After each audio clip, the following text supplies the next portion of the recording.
Today we're making barbecue pulled pork in the crock pot. This is a super easy recipe with minimal ingredients and it is absolutely delicious. You're going to start by taking your boneless pork shoulder and setting it in the crock pot. Then we're going to season it very generously with our herb and garlic seasoning. Get it everywhere. Next, in a bowl, you're going to mix half a cup of barbecue sauce, a 1/4 cup apple cider vinegar, and a 1/4 cup of chicken broth.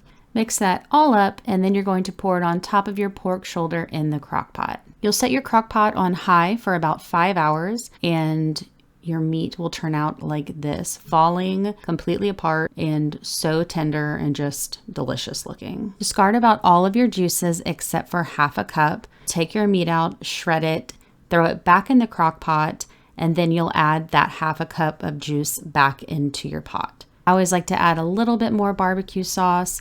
Mix it all up and you are done. This is super, super simple, as most crock pot recipes are. I like to serve it on a Hawaiian bun with cheddar cheese, onions, and pickles. And it is just so, so, so good. Definitely a favorite in my house.